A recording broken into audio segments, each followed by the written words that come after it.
संबोधन माननीय सदस्य श्री उमेश द्विवेदी जी के द्वारा किया गया और लगभग सभी पक्षों के मिलाकर के लगभग 51 माननीय सदस्यों ने अपने बहुमूल्य सुझावों से इस पूरी चर्चा की गरिमा को, उसकी गंभीरता को आगे बढ़ाने का कार्य किया है। मैं उन सभी माननीय सदस्यों के प्रति भी हृदय से धन्यवाद ज्ञापित करता हूं। महोदय, राज्यपाल जी का जो ये भाषण होता है, यह अभिभाषण शासन की उपलब्धियों और भावी कार्य योजनाओं का एक दस्तावेज होता है। सरकार की क्या कार्य हैं और सरकार की कार्रवाई के परिणाम क्या हैं, प्रतिवर्ष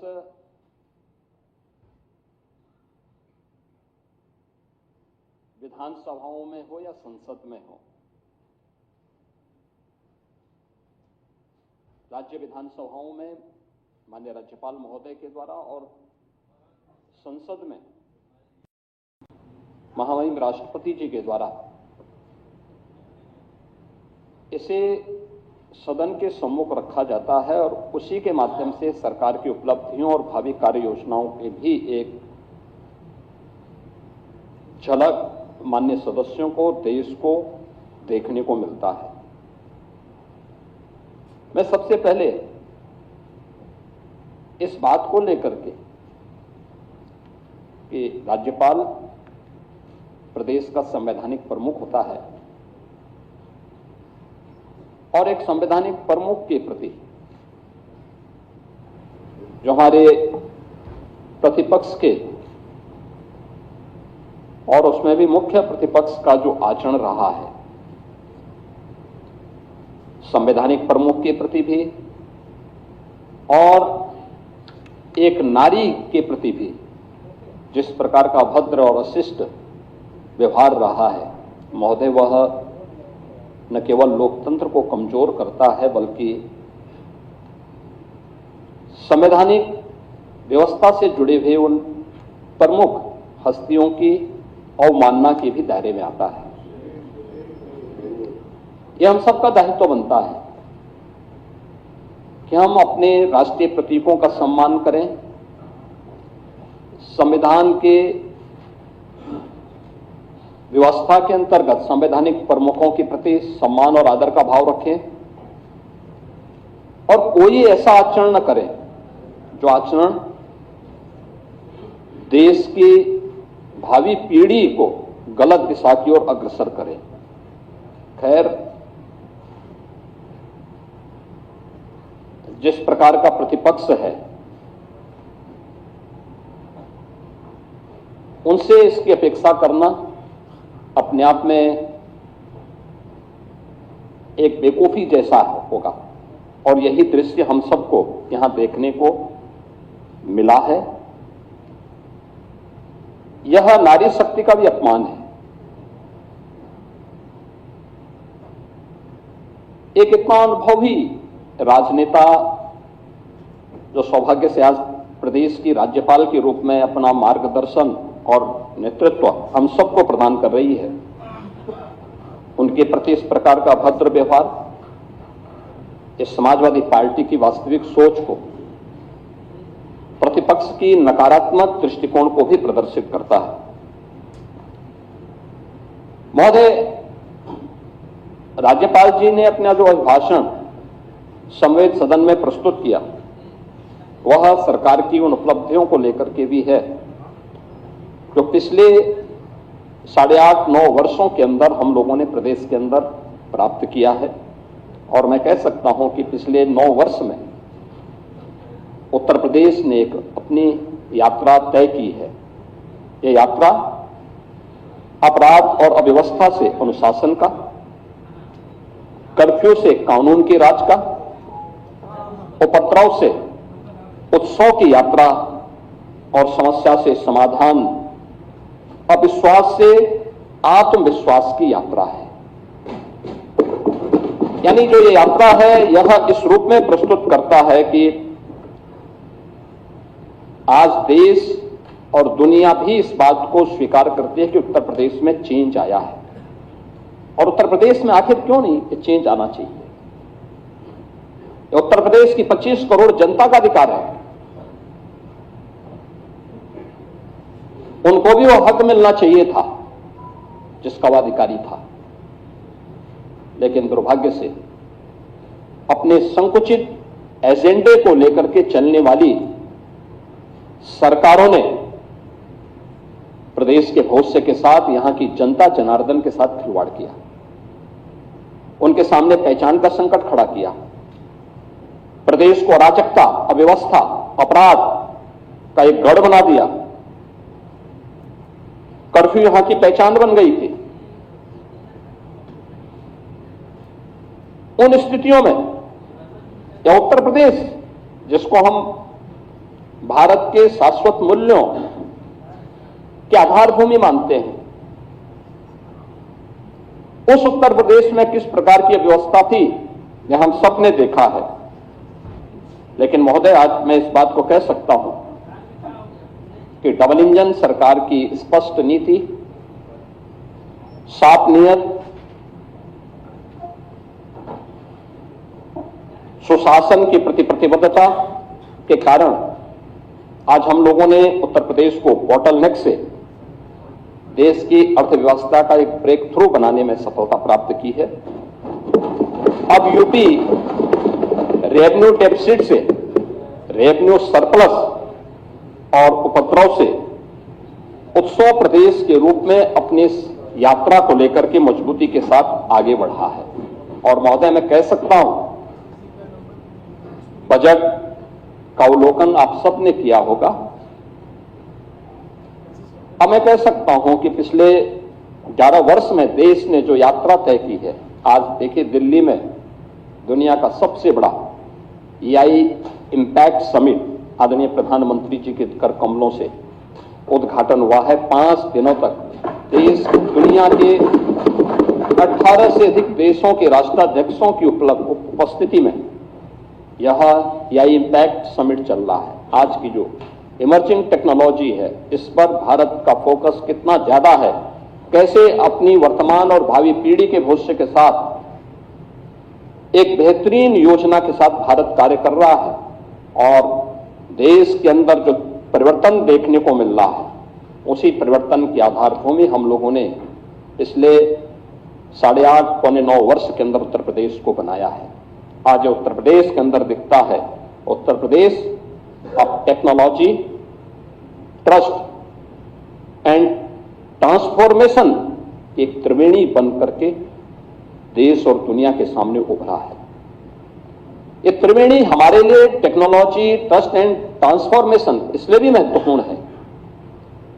हम इस बात को जानते हैं कि उत्तर प्रदेश की धरती प्रयागराज की धरती है, प्रयागराज इसी उत्तर प्रदेश में है।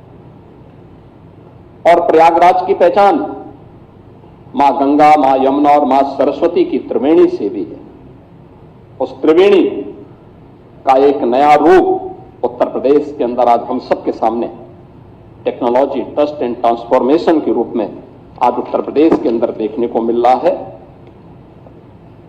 हमने उत्तर प्रदेश के अंदर जो 2017 के पहले की नीतिगत उदासीनता थी, प्रशासनिक स्थिरता थी और विकास विरोधी सोच थी,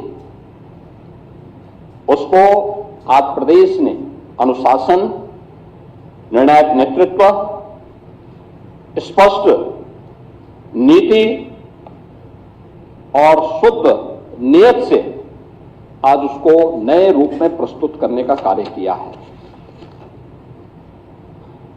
आज हम कह सकते हैं कि डबल इंजन सरकार के कार्यों का परिणाम है कि जन कल्याणकारी योजनाएं हैं, रोजगार सृजन के अभियान हैं,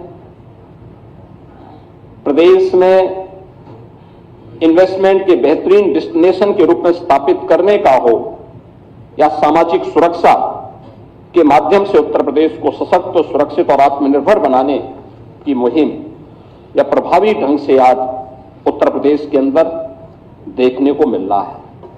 महोदय, 2017 के पहले क्या स्थिति थी उत्तर प्रदेश में? 2017 के पहले सत्ता के संरक्षण में पल रहे गुंडे और माफिया एक समानांतर सरकार का संचालन करते थे। गुंडा टैक्स और अवैध वसूली उत्तर प्रदेश की नियत बन चुकी थी। One district one mafia Uttar Pradesh को झकझोरता था।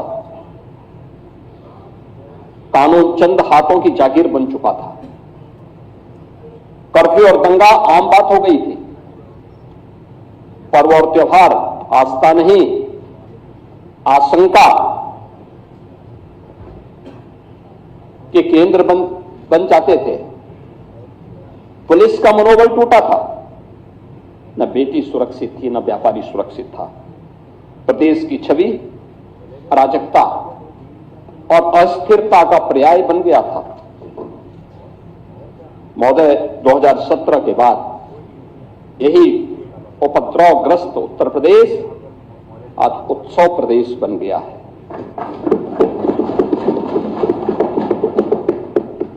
आज कानून का राज है।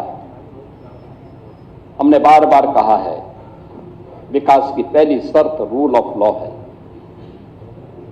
और रूल ऑफ लॉ के उस लक्ष्य को प्राप्त करने के लिए सरकार ने पूरी मजबूती के साथ काम किया। प्रदेश के अंदर रिकॉर्ड पुलिस भर्तियां की, महिला सशक्तिकरण पर ध्यान दिया, युवाओं के लिए नई नई योजनाएं बनाई, मॉडर्न पुलिसिंग और सुदृढ़ साइबर एवं फॉरेंसिक इंफ्रास्ट्रक्चर के विकास के लिए कार्य किया। आज उत्तर प्रदेश के अंदर सुदृढ़ कानून व्यवस्था की स्थिति के कारण उत्तर प्रदेश अब फेयर जोन से फेक जोन में बदल गया है। अब उत्तर प्रदेश में भय नहीं बल्कि आस्था के कारण लोग उत्तर प्रदेश के अंदर आ रहे हैं और यह आस्था आज उत्तर प्रदेश के अंदर देखने को मिल रही है। अब कर्फ्यू कल्चर नहीं है, अब जीरो टॉलरेंस कल्चर ने उत्तर प्रदेश को एक नई पहचान दी है। अब दंगों की जगह फेस्टिव और टेम्पल टेक्नोलॉजी इकोनॉमी ग्रो कर रही है, यानी यहां पे ग्रो कर रही है।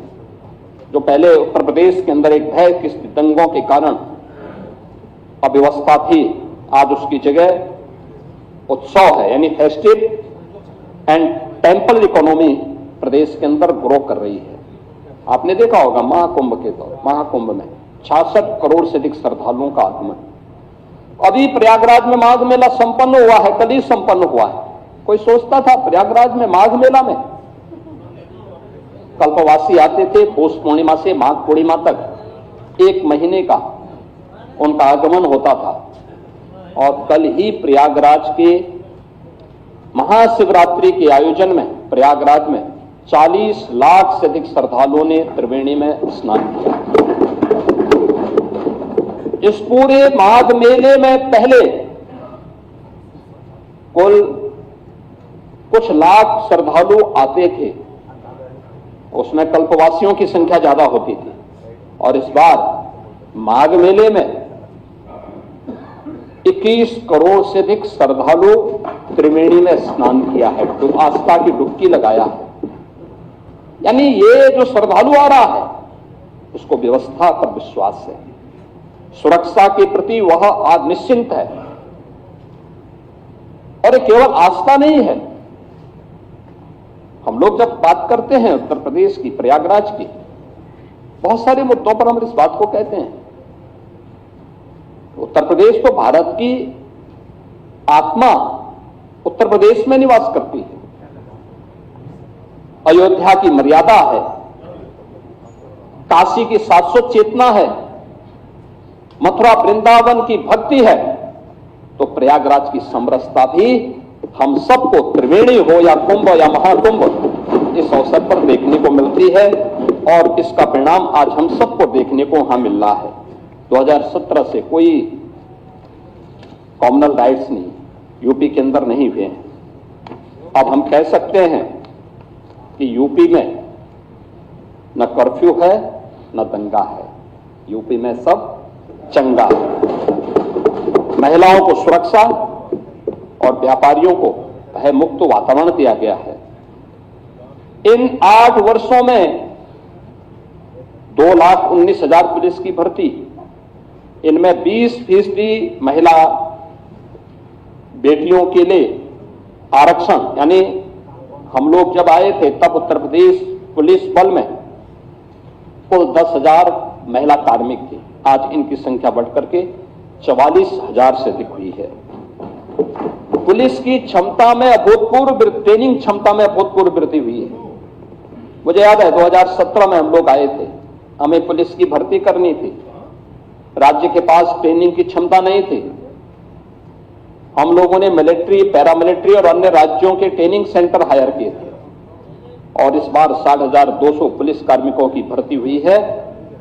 इन सब की ट्रेनिंग हम उत्तर प्रदेश के स्वयं के ट्रेनिंग केंद्रों में, ट्रेनिंग सेंटर्स में उनकी ट्रेनिंग आज सफलतापूर्वक प्रदेश के अंदर हो रही है। आज पुलिस की अवस्थापना सुविधाओं में अभूतपूर्व परिवर्तन हुआ है। अब खपड़ेल के बैरक की जगह हाई राइज बिल्डिंग में पुलिस कार्मिकों के लिए बैरक बनाए गए हैं। 7 पुलिस कमिश्नरेट मॉडर्न पुलिसिंग का एक नया मॉडल प्रस्तुत कर रहे हैं। तो साइबर थाना और साइबर सेल इनकी पहचान को और तेजी के साथ आगे बढ़ा रहे हैं।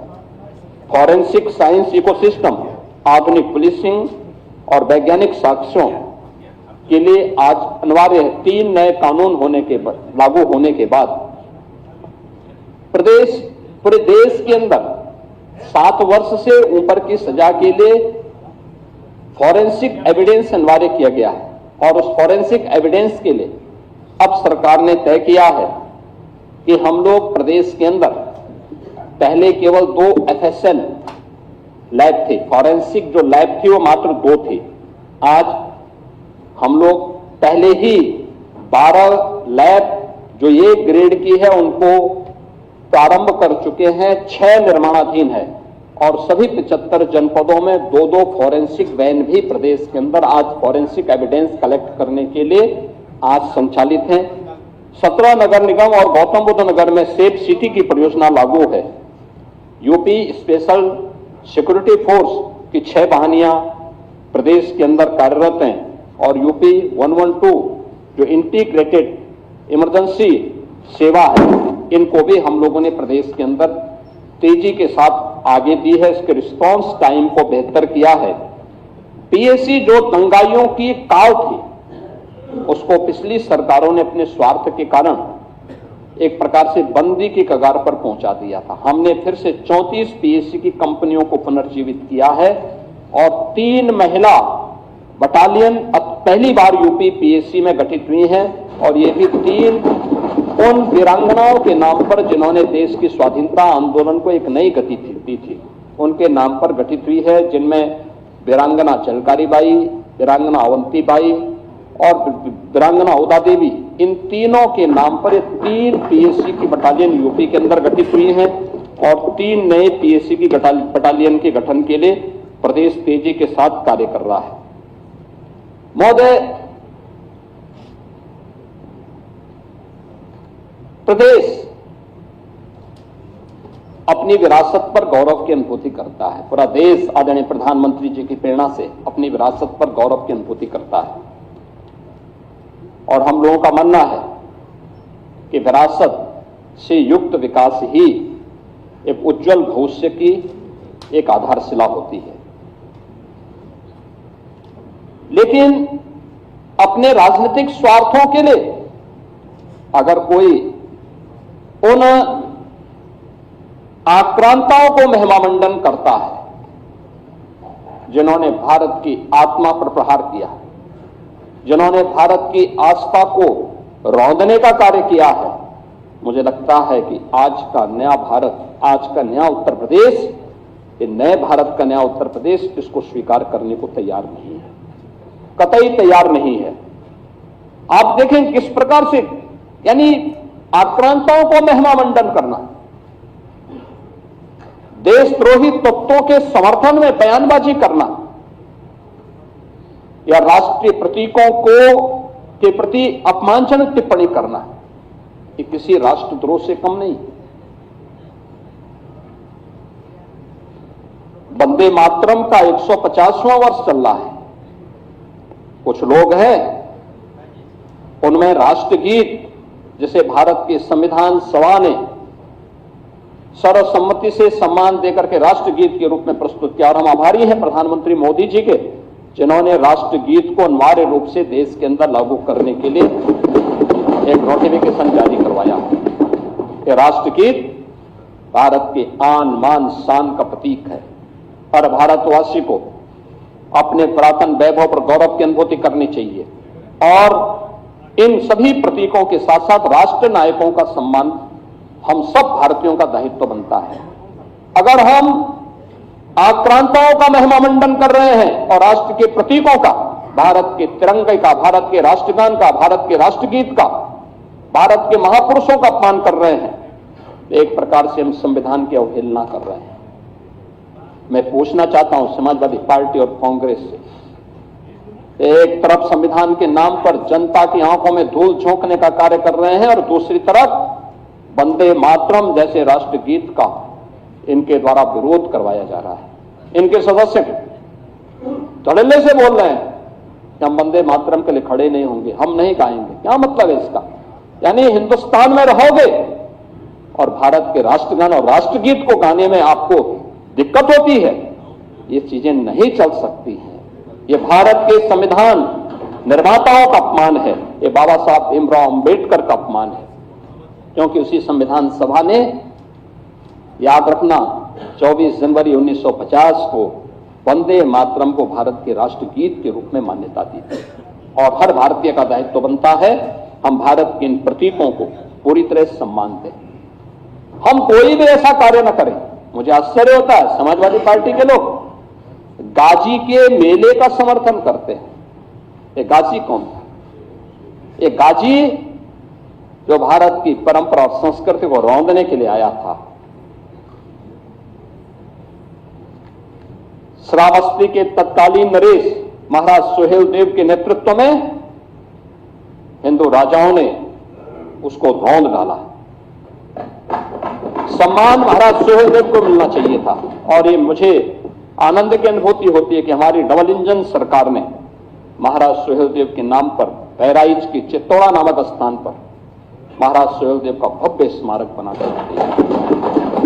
यह हमारी सरकार को गौरव की अनुभूति होती है कि महाराज सुहेलदेव के नाम पर एकमात्र विश्वविद्यालय यह हमारी डबल इंजन की सरकार ने बनाया है। आजादी के बाद लोक माता अहिल्याबाई होलकर को सम्मान ये डबल इंजन की सरकार ने दिया है। आदरणीय प्रधानमंत्री जी ने लोक माता का एक भव्य प्रतिमा काशी विश्वनाथ धाम में स्थापित करवाई है। लेकिन गुमराह करना, असत्य वाचन करना और उसके माध्यम से गुमराह करने की जो प्रवृत्ति है समाजवादी पार्टी की, आज समाजवादी पार्टी लोक माता के नाम पर इसी प्रकार को गुमराह कर रही है। राम मंदिर का विरोध करते हैं, काशी विश्वनाथ धाम का विरोध करते हैं, या उस प्रकार के तत्वों को प्रश्रय देते हैं। ये प्रवृत्ति दिखाती है इनको भारत की आस्था के प्रति कोई सम्मान नहीं है, कोई सम्मान नहीं है। जन्माष्टमी को रोकने का काम, कांवड़ यात्रा को रोक लगाने का काम, अयोध्या की 84 कोसी परिक्रमा हो या दीपोत्सव रंगोत्सव के कार्यक्रम, यह प्रतिपक्ष से जुड़े हुए दलों ने अपने समय में इनको रोकने का काम किया था। कांग्रेस तो सुप्रीम कोर्ट में यहां तक कह दी थी कि राम और श्री कृष्ण ये दोनों मिथक हैं। समाजवादी पार्टी ने अपने समय में राम भक्तों पर गोलियां चलाई थी, मंदिर निर्माण के मार्ग में बाधा पैदा करने के लिए अपने अधिवक्ता तैयार किए थे। लेकिन हम इस बात को कह सकते हैं कि हिंदुस्तान में भारत की आस्था को भी कैद करके नहीं रख सकता है, और यतो धर्मस् ततो जयति, भाव के साथ वह विजयी जरूर होगी, और यही हुआ है। और आज अयोध्या में हम देख सकते हैं प्रभु श्री राम का भव्य मंदिर का निर्माण हो गया है। आज देश और दुनिया आती है देखने के लिए, लाखों की संख्या में हर दिन श्रद्धालु आ रहा है, हर दिन आ रहा है, प्रफुल्लित होके जाता है। ये आस्था के केंद्र केवल आस्था के केंद्र नहीं है, ये वास्तव में राष्ट्र चेतना के केंद्र भी है। राष्ट्र की शाश्वत चेतना को एक ताकत मिलती है यहां से, और वहां से हम लोगों ने आज इस कार्य को आगे बढ़ाया है। इन्हीं बातों को लेकर के हम लोग लगातार इन बातों को देखते हैं कि भारत की इस आत्मा के प्रति सम्मान का भाव रखना और वहां कार्य करना, यह हम सबके लिए गौरव की बात है। और हम लोगों ने उसी कार्य के साथ अपनी विरासत पर गौरव की अनुभूति करने के साथ ही उससे प्रेरणा, उसका सम्मान और उसके बेहतर भविष्य के लिए एक ठोस कार्य योजना के साथ एक डबल इंजन सरकार ने कार्य किया है। हमने गुलामी की मानसिकता से मुक्ति का मार्ग लेकर के आदरणीय प्रधानमंत्री जी ने देश की आजादी के अमृत महोत्सव वर्ष के समय विकसित भारत के लिए जिन पंच प्रण की बात की थी, उसी से प्रेरणा लेकर के आज हम एक सशक्त भारत की अटल आधारशिला बनाने के लिए हम लोगों ने अपनी आस्था को आगे बढ़ाने का काम किया है। आज प्रयागराज हो, अयोध्या हो, काशी हो, मथुरा वृंदावन हो, विंध्याचल हो, चित्रकूट हो, सुखतीर्थ हो, संभल, बरेली, नैमिषारण्य, ये जितने भी पावन तीर्थ हैं, हमारे बौद्ध परिपथ हैं, अन्य भारत में जन्मी हुई उपासना विधियों से जुड़े हुए जितने भी तीर्थ स्थल हैं, इन सब के समग्र विकास के लिए आज वहां पर जन सुविधाओं के विकास करने के साथ ही डबल इंजन सरकार ने उनके समग्र विकास के लिए भी कार्य प्रारंभ किया है। आज उत्तर प्रदेश की पहचान, जब मैं उत्सव प्रदेश की बात कर रहा हूं तो उसकी पहचान दीपोत्सव से होती है। आज उसकी पहचान देव दीपावली से होती है, आज उसकी पहचान रंगोत्सव से होती है। अब ये केवल एक आयोजन मात्र नहीं है, बल्कि यह भारत की आध्यात्मिक गौरव का एक वैश्विक उत्सव के रूप में इन्होंने अपनी एक पहचान बनाई है। कौन ऐसा भारतीय होगा जिसने अयोध्या के दीपोत्सव को, काशी के देव दीपावली को और मथुरा वृंदावन के रंगोत्सव के कार्यक्रम के साथ आत्मिक भाव के साथ में जुड़ा हो। और आस्था का सम्मान करने का परिणाम क्या है?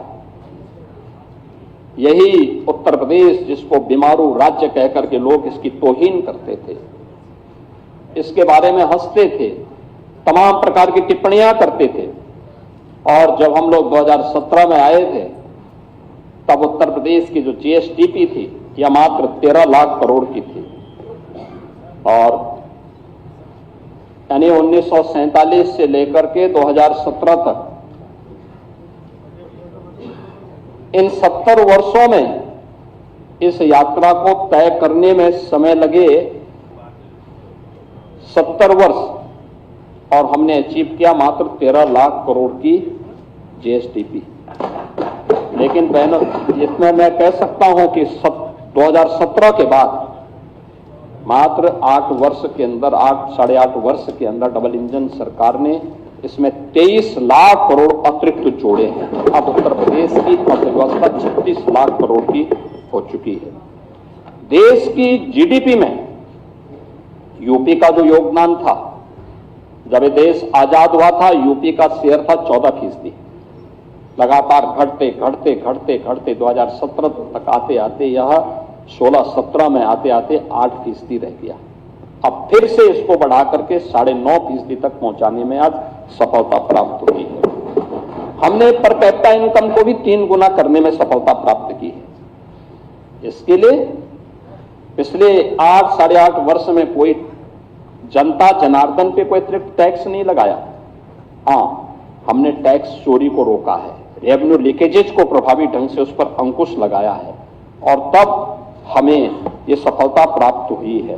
आज प्रदेश आज मैं कह सकता हूं कि पिछले 5-6 वर्षों से लगातार रेवेन्यू सरप्लस स्टेट के रूप में अपने आप को स्थापित किया है। जोरदार वित्तीय अनुशासन भी है और विकास के दोनों मिसाल, दोनों का संतुलन आज उत्तर प्रदेश के अंदर देखने को मिल रहा है। अब उत्तर प्रदेश का बैंकों में जमा होने वाला पैसा, यानी जो पैसा पहले उत्तर प्रदेश के अंदर 100 रुपया अगर जमा होता था तो मात्र 43 रुपया बैंकों में जमा, वहां पब्लिक के उपयोग में खर्च होता था। आज हमने इसकी संख्या बढ़ा करके 100 में से 61 से 62 रुपया आज उत्तर प्रदेश के नौजवानों को, यहां के व्यापारियों को आज खर्च करने के लिए प्राप्त हो रहा है। यानी सीडी रेशो 43% से बढ़ा करके हमने 61-62% पहुंचाने में सफलता प्राप्त की है। और अब मैं इस बात को कह सकता हूं कि हर एक व्यक्ति इस बात को गौरव के साथ कहता है कि उत्तर प्रदेश बेहतरीन स्थिति में है, उत्तर प्रदेश सही दिशा में आगे बढ़ रहा है। महोदय, अन्नदाता किसानों की चर्चा हमारे गाए बगाए हमारे प्रतिपक्ष के लोग भी करते हैं। नियत उनकी साफ नहीं, क्योंकि उत्तर प्रदेश तो देश की सबसे बड़ी आबादी का राज्य भी है और सबसे अधिक खाद्यान्न उत्पादन भी करता है। लेकिन अन्नदाता किसानों की स्थिति इनके समय में क्या थी, इन्होंने कहां पहुंचा दिया था? आज हम कह सकते हैं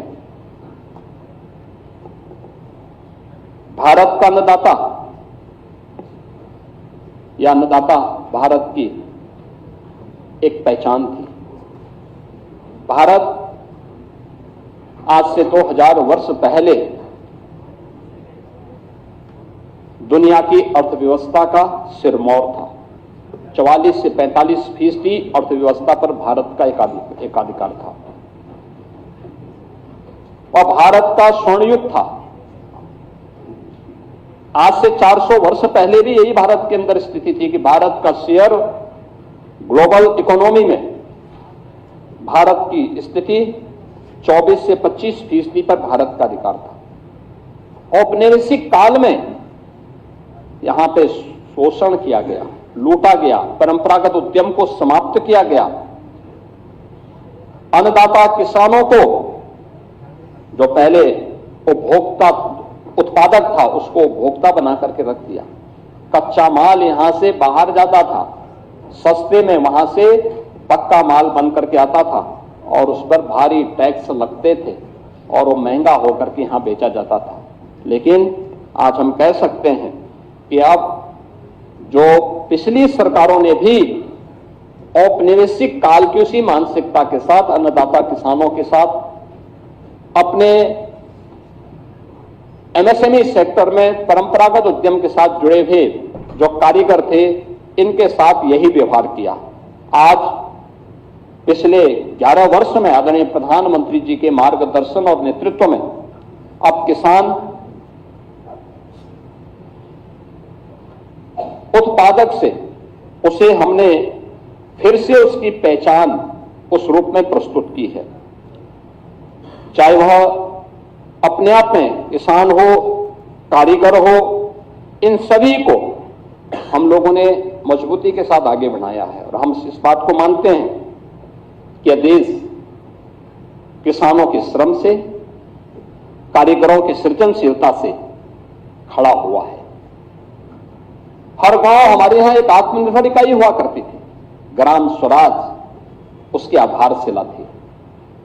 आज चाहे वह कृषि हो, पशुपालन हो, हस्तशिल्प आदि कोई भी क्षेत्र रहा हो, यहां पहले किसान उत्पादक था, कारीगर स्वयं में उद्यमी था, व्यापारी राष्ट्र को जोड़ने की सेतु हुआ करता था। उत्तर से दक्षिण, पूरब से पश्चिम, पूरे देश को जोड़ने का काम होता था।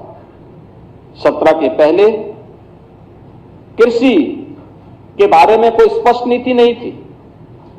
अन्नदाता केवल एक वोट बैंक बन गया था, लागत अधिक थी, उत्पादन कम था और बिचौलियों का वर्चस्व था। 17 के बाद डबल इंजन की डबल स्पीड लागत कम, उत्पादन ज्यादा। अन्नदाता को विकास में भागीदार बनाया गया और अन्नदाता से उद्यमी बनने की एक कहानी आज उत्तर प्रदेश के अंदर देखी जा सकती है, जब हमारा अन्नदाता किसान एफपीओज के माध्यम से, या जब गांव की एक महिला डोन दीदी के रूप में अपनी एक पहचान बनाती है। आज विकास की यात्रा में हमारा अन्नदाता किसान सक्रिय रूप से सहभागी बना है। हमारा संकल्प कृषि को income based and value edition model के साथ जोड़ने के साथ ही अन्नदाता किसानों की आय को बढ़ाना है। आज उत्तर प्रदेश में कृषि विकास की दर 8-8.5% से बढ़कर के 18% हम लोगों ने प्राप्त किया है। एमएसपी पर पारदर्शी खरीद हो रही है और डीबीटी का जो पैसा है वो सीधे डीबीटी के माध्यम से अन्नदाता किसानों के खाते में जा रहा है। यह तब है, इसी का परिणाम है 11% देश के अंदर कृषि का जो कुल भूमि भूभाग है 11% यूपी के पास है, लेकिन इस 11% में उत्तर प्रदेश 21% खाद्यान्न उत्पादन कर रहा है। अब अन्नदाता बीज से बाजार तक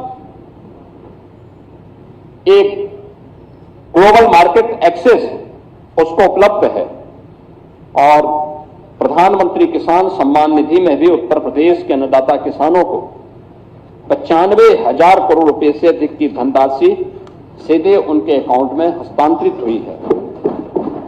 आज अन्नदाता किसानों को उन्नत बीज, प्राकृतिक खेती, ड्रोन और जलवायु अनुकूल आधुनिक तकनीक की सीधी जानकारी सरल भाषा में उपलब्ध कराने का काम भी प्रदेश भर में हो रहा है।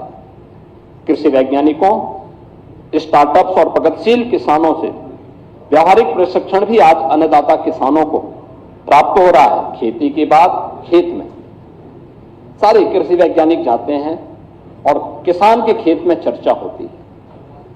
मुझे भी कई जनपदों में जाने का अवसर प्राप्त हुआ था। ड्रोन रोजिंग, एफपीओज, एग्री स्टार्टअप्स और फूड प्रोसेसिंग के माध्यम से फसलों का मूल्यवर्धन हो रहा है।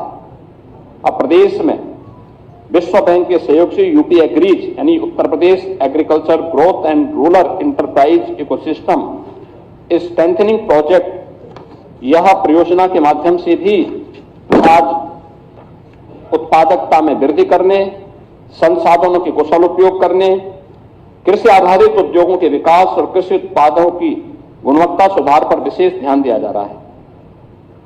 एक बात जो बार बार अन्नदाता किसानों की ओर से आती थी, वो आती थी निराश्रित गोवंश की। स्वाभाविक रूप से 17 के पहले प्रदेश के अंदर स्लॉटर हाउसेस धड़ल्ले से चलते थे, व्यापक तस्करी होती थी, आस्था के साथ खिलवाड़ होता था। जीरो टॉलरेंस की नीति के तहत गौ हत्या और गौ पर एक कठोर कानून प्रदेश के अंदर बना। हम लोगों ने प्रदेश के अंदर गौ तस्करी को रोका। तमाम गोवंश निराश्रित होकर के सड़कों पे आया। आज 7,727 से अधिक गौ आश्रय स्थल उत्तर प्रदेश के अंदर संचालित हैं, जिनमें 16 लाख से अधिक गोवंश संरक्षित है और प्राकृतिक खेती, गौ आधारित खेती, इसी के माध्यम से आज हम आगे बढ़ा रहे हैं और उसी का परिणाम है कि आज उत्तर प्रदेश दुग्ध उत्पादन में अग्रणी राज्य है और मत्स्य उत्पादन में भी उत्तर प्रदेश ने दुगने से अधिक की सफलता प्राप्त की है। महोदय, गन्ना किसानों की चर्चा अक्सर सदन में होती थी। आज देश के कुल गन्ना उत्पादन का 55% उत्तर प्रदेश का किसान उत्पादन कर रहा है।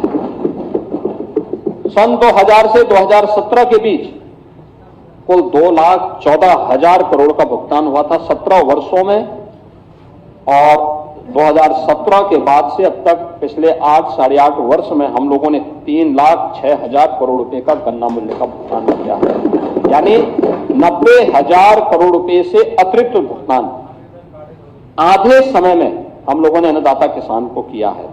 122 चीनी मिलें संचालित है और गन्ने का दाम 400 रुपया प्रति क्विंटल भी हम लोगों ने किया है। इथेनॉल प्रोडक्शन 41 करोड़ लीटर से बढ़कर के 182 करोड़ लीटर आज प्रदेश के अंदर हो रहा है।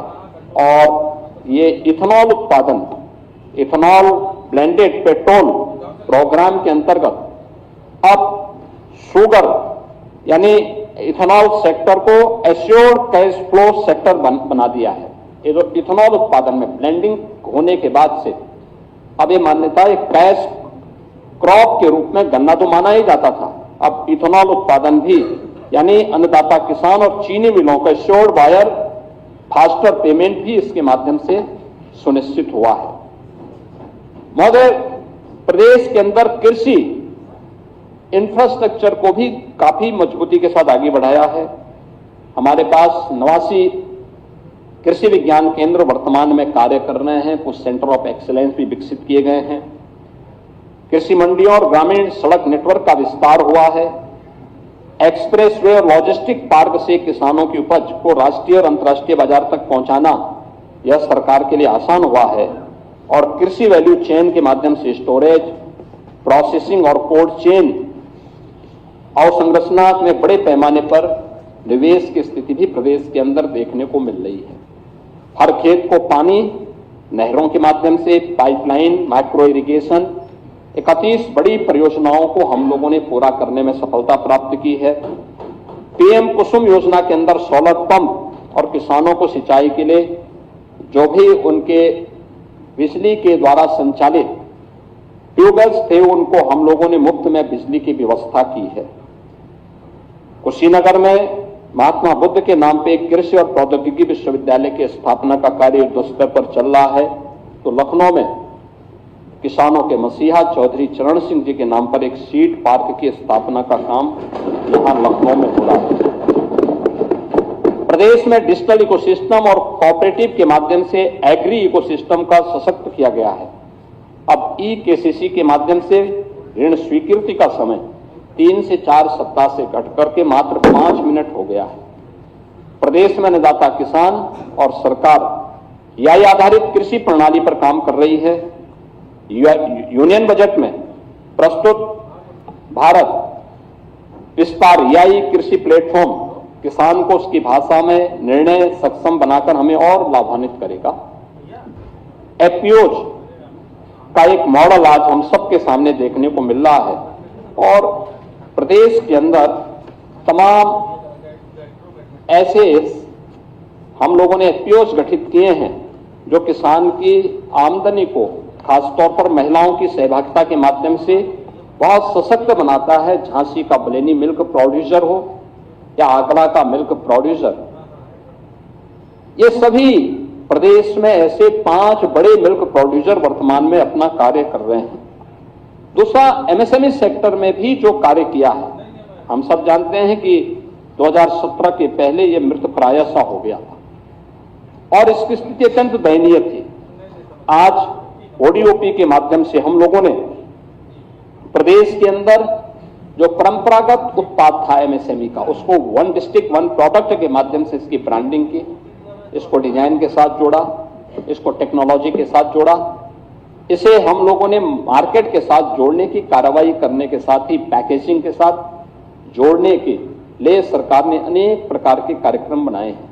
आज उसी का परिणाम है कि यूपी 17 के पहले 84,000 करोड़ का केवल एक्सपोर्ट करता था, आज लगभग बढ़कर के 2 लाख करोड़ के आसपास पहुंच रहा है। 77 यानी 77 हमें जीआई टैग प्रोडक्ट आज प्रदेश के अंदर मौजूद हैं जो ग्लोबल मार्केट में जिनके लिए किसी उनकी क्वालिटी पर कोई प्रश्न नहीं खड़ा कर सकता, या यूपी के अंदर मौजूद है। आज प्रदेश के अंदर पीएम विश्वकर्मा हो या विश्वकर्मा श्रम सम्मान, इनके माध्यम से प्रदेश के परंपरागत हस्तशिल्पी और कारीगरों को सम्मान दिया जा रहा है। और इस बार उत्तर प्रदेश स्थापना दिवस के आयोजन के अवसर पर उत्तर प्रदेश ने 1 डिस्ट्रिक्ट 1 कुजीन के कार्यक्रम को भी आगे बढ़ाया है। यानी ये एक नई ब्रांड यूपी दे रहा है जिसमें एक जनपद एक व्यंजन के अभाव उत्तर प्रदेश के अंदर आज देखने को मिल रहा है। 96 लाख एमएसएमई यूनिट प्रदेश को 3 करोड़ से अधिक नौजवानों को यहां पे रोजगार सृजन का माध्यम बना है। तो साथ साथ आदरणीय प्रधानमंत्री जी जो बात कहते हैं लोकल टू ग्लोबल, आज उसका मॉडल हमारा वन डिस्ट्रिक्ट वन प्रोडक्ट बना हुआ है, जिसने देश के अंदर यूपी को एक नई पहचान दी है। 17 के पहले सब मृत प्राय सा हो गया था, हताश थे लोग, निराश थे। और जो देश, जो समाज, जो सरकार अपने अन्नदाता किसानों को आत्महत्या करने के लिए मजबूर करती हो, जो सरकार अपने हस्तशिल्पियों का सम्मान नहीं कर सकती हो, उसका कोई भविष्य नहीं, और उसके सामने वैसे ही अंधकार होना होगा जैसे समाजवादी पार्टी और कांग्रेस के सामने अंधकार। इन लोगों ने सभी सेक्टर्स में, हर एक तबके का इन लोगों ने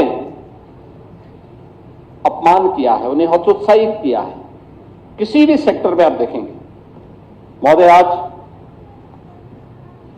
प्रदेश के अंदर अगर आप देखेंगे निवेश के लिए किस प्रकार के कार्य हुए हैं।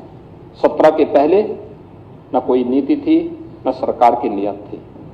असीम संभावनाओं के बावजूद प्रदेश में कोई निवेशक नहीं आता था, क्योंकि निवेश की पहली शर्त है सुरक्षा, निवेश की दूसरी शर्त है सुविधा, और निवेश की तीसरी शर्त है कि हम एक पॉलिसी बना करके उन्हें प्रस्तुत करें, उनको बताएं कि हमारी ये पॉलिसी है, इस पॉलिसी के अंतर्गत आप यहां पर आइए, अपना विकास, अपना निवेश करिए। लेकिन ये तीनों प्रदेश के अंदर नहीं थी। एक fearless business, ease of doing business, trust in doing business, आज ये यूपी की एक नई पहचान बनी है, यूपी के अंदर एक नई पहचान दे रही है। आज हम लोगों ने ट्रिपल एस पर काम किया है, यानी प्रदेश के अंदर सेफ्टी है, स्टेबिलिटी है, और डबल इंजन की सरकार होने के नाते स्पीड स्वाभाविक है। ये तीनों ट्रिपल एस के तहत सेफ्टी, स्टेबिलिटी एंड स्पीड, ये उत्तर प्रदेश की एक नई पहचान बनी है। पॉलिसी पैरालिसिस से पॉलिसी स्टेबिलिटी, आज ये उत्तर प्रदेश की इस ऐतिहासिक यात्रा की गवाह है। 34 से अधिक सेक्टोरियल पॉलिसीज, निवेश मित्र, निवेश सारथी, उद्यमी मित्र ने उद्योगों के लिए एक सुगम, पारदर्शी और भरोसेमंद वातावरण तैयार किया है। उत्तर प्रदेश आज ईज ऑफ डूइंग बिजनेस में देश के अंदर टॉप अचीवर स्टेट है। ईज ऑफ डूइंग बिजनेस में 17 के पहले उत्तर प्रदेश 14वें स्थान पे था, आज एक टॉप अचीवर है।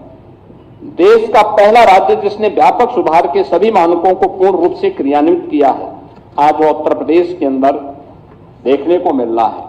डीरेगुलेशन रैंकिंग में देश में प्रथम स्थान यूपी का है। डीक्रिमिनलाइजेशन के द्वारा हमने 13 राज्य अधिनियमों के 99% आपराधिक प्रावधानों को खत्म किया है। 2017 के पहले, आजादी के बाद से 2017 तक कुल कारखाने बने थे 14,000 स्थापित हुए थे, और 2017 से अब तक इनकी संख्या 31,000 पार कर गई है। Industry first, investor first approach के कारण आज उत्तर प्रदेश, जो हमारे वैश्विक निवेशक हैं, उनके लिए एक सुरक्षित, स्थिर और विश्वसनीय गंतव्य के रूप में उत्तर प्रदेश ने अपनी एक नई पहचान बनाई है। अब केवल एमओयू कागजों तक सीमित नहीं है, ग्राउंड ब्रेकिंग हो रही है, उत्पादन और व्यापक रोजगार का सृजन इसके माध्यम से हो रहा है।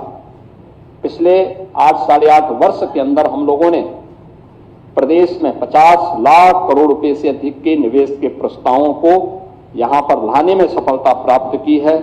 15 लाख करोड़ रुपए से अधिक के निवेश के प्रस्तावों को जमीनी धरातल पर उतारने में सफलता प्राप्त की है। और अब यह मेक इन इंडिया के आदरणीय प्रधानमंत्री जी के विजन को प्रभावी ढंग से आगे बढ़ाने का एक माध्यम उत्तर प्रदेश बन रहा है। यूपी इलेक्ट्रॉनिक्स एंड आईटी, यह एक नया हब भारत का बनकर के उभरा है, यानी देश के अंदर मोबाइल मैन्युफैक्चरिंग का 55% यूपी के अंदर हो रहा है। इलेक्ट्रॉनिक कंपोनेंट का 60% से अधिक कंपोनेंट देश का यूपी के अंदर मैन्युफैक्चर हो रहा है।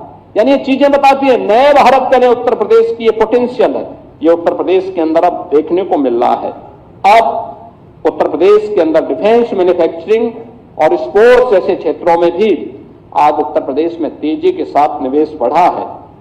आज उत्तर प्रदेश, इसीलिए हम कहते हैं trust, transformation and timely delivery की एक रोल मॉडल के रूप में अपनी एक नई पहचान बनाने में उत्तर प्रदेश सफल हुआ है।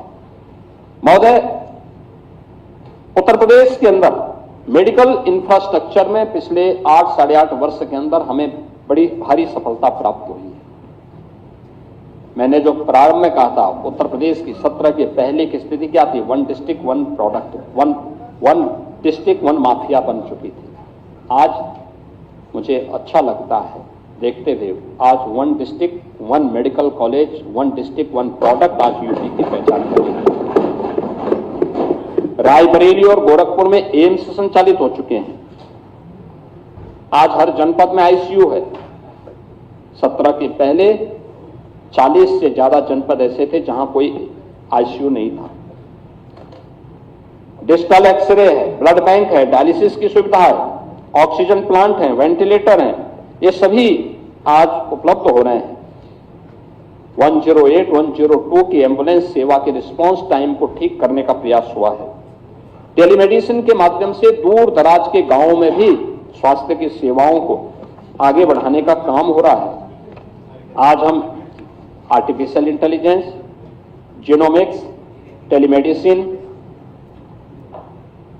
मेडटेक, हेल्थ टेक और क्लिनिकल रिसर्च को बढ़ावा देने के लिए ये future oriented, innovation based and technology operated स्वास्थ्य के इकोसिस्टम को तेजी के साथ आगे बढ़ाने में उत्तर प्रदेश आगे बढ़ा है। आज डबल इंजन सरकार का यह कार्य हर एक स्तर पर देखने को मिल रहा है और हमें कहते हैं कि आप कितनी भी बड़ी घोषणा करें, रिजल्ट क्या है? और रिजल्ट उसका यही है कि 2017 के पहले इंसेफ्लाइटिस से मासूम बच्चों की मौत होती थी। हर वर्ष 1200 से 1500 बच्चे मरते थे। आज इंसेफ्लाइटिस को डबल इंजन सरकार ने हमेशा के लिए समाप्त कर दिया। यानी हमने केवल माफिया को ही समाप्त नहीं किया है, उत्तर प्रदेश ने माफिया के साथ साथ इंसेफ्लाइटिस जैसी बीमारियों के कारक उन मच्छरों को भी और उसकी बीमारी को भी हमेशा के लिए समाप्त कर दिया है। यह उत्तर प्रदेश की एक नई पहचान बनी है।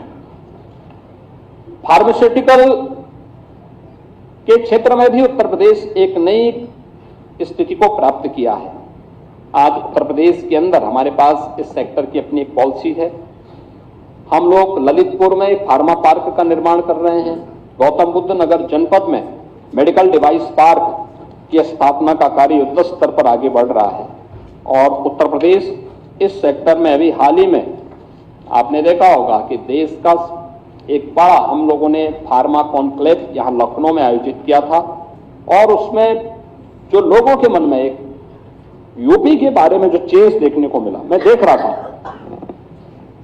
मेरठ के एक सज्जन जिन्होंने फार्मा के एक बड़े उद्यमी हैं देश के, मेरठ के ही रहने वाले थे, उन्होंने कहा साहब मैं 2006 में रोते हुए यूपी छोड़ करके भागा था, क्योंकि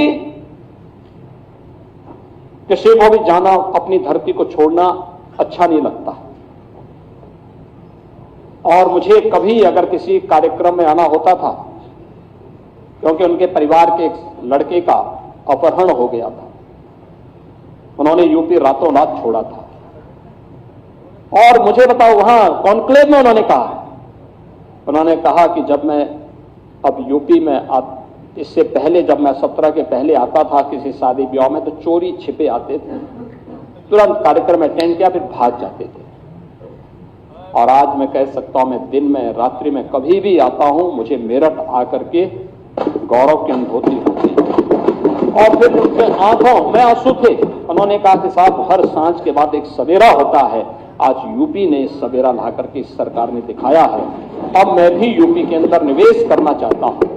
हर बड़ा फार्मा सेक्टर का उद्यमी यूपी के अंदर निवेश करने को इच्छुक है। इसीलिए 1472 एकड़ में हम लोग एकीकृत फार्मा पार्क ललितपुर में बना रहे हैं और इसके साथ ही हम लोगों ने 350 एकड़ में हम लोगों ने ग्रेटर नोएडा में यहाँ पे मेडिकल डिवाइस पार्क की अथॉरिटी में हम लोग उसका निर्माण का कार्य तेजी के साथ आगे बढ़ा चुके हैं। प्रदेश के अंदर हर एक सेक्टर में हम लोगों ने कार्य किया है, खासतौर पर चाहे वह भूबंधु जातियां हों, जनजातीय समाज हों जिनकी कोई वाइस नहीं थी, वनटांगियां हो, मुसहर है, थारू है, कोल है, बुक्सा है, ये जितनी भी जातियां थी, जनजातीय समुदाय हों, कोल हैं, इन सबको जमीन के पट्टे देने के साथ ही इनको आवास उपलब्ध करवाने की कार्रवाई, अन्य बुनियादी सुविधाएं उपलब्ध करवाने की कार्रवाई,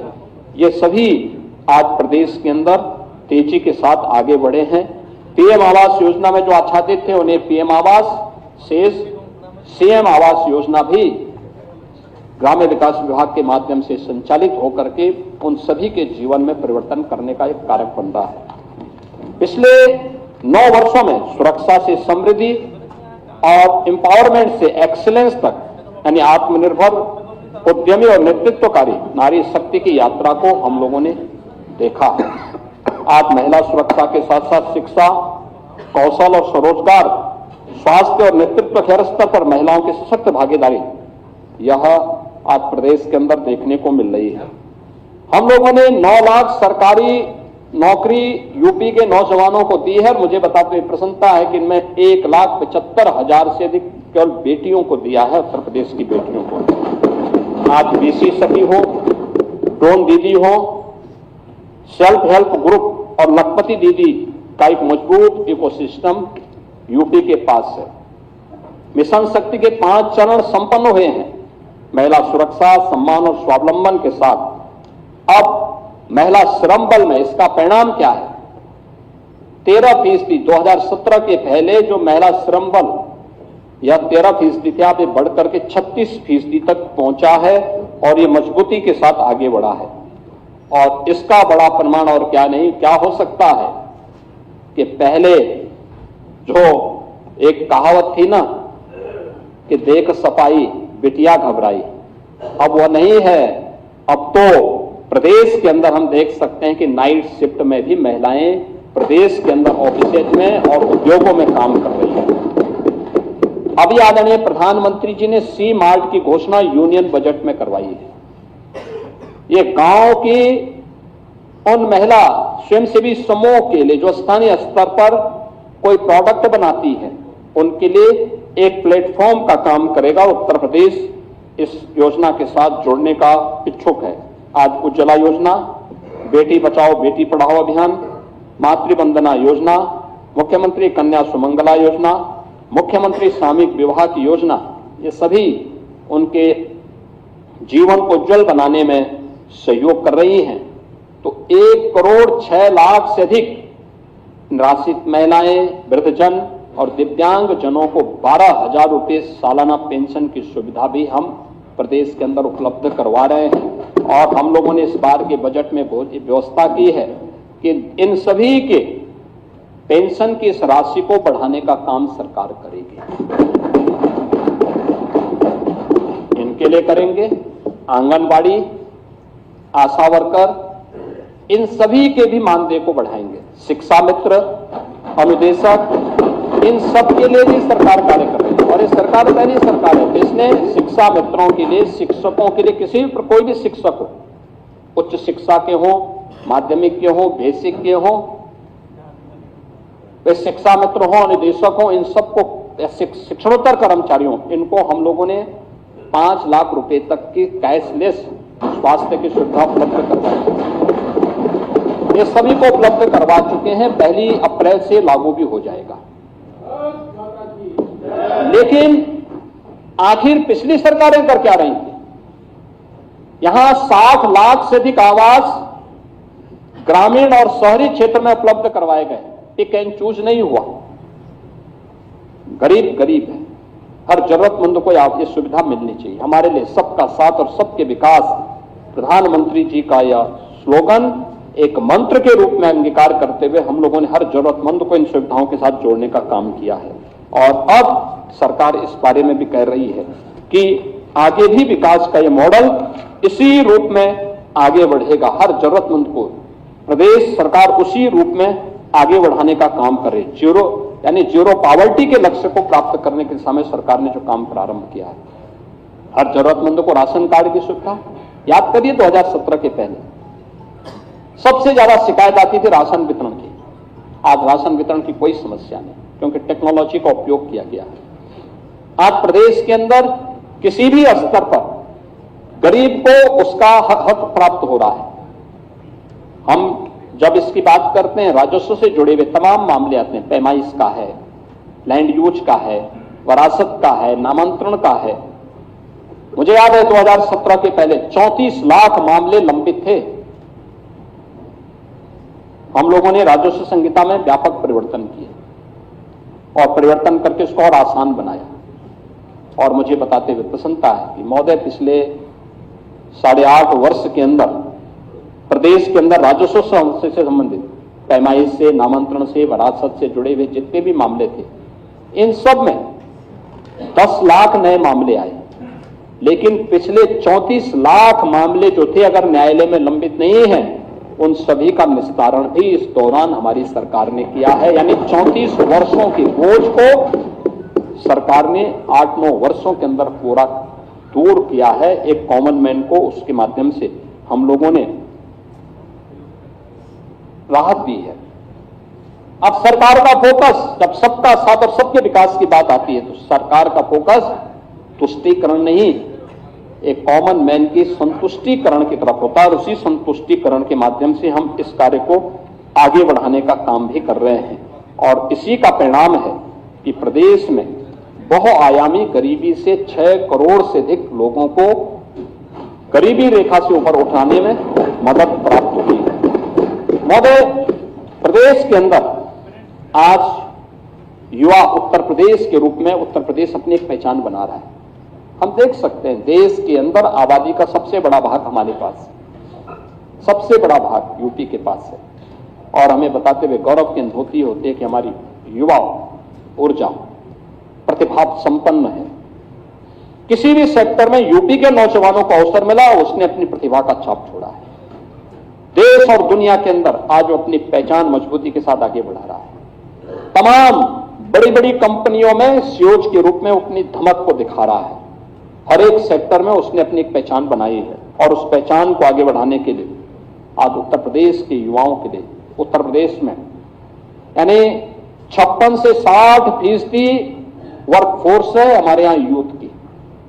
ये कार्य कामकाजी है और उसको शिक्षा के साथ, कौशल विकास और तकनीक के साथ जोड़ने की कार्रवाई हो रही है। और इसके लिए artificial intelligence, digital technology, defence manufacturing, semiconductor और डाटा साइंस जैसे सेक्टर में भी हम लोगों ने तेजी के साथ इस कार्यक्रम को आगे बढ़ाने का काम किया है। हम सब आभारी हैं आदरणीय प्रधानमंत्री जी के, जिन्होंने कोविड कालखंड में 2020 में देश को एक नई राष्ट्रीय शिक्षा नीति दी है।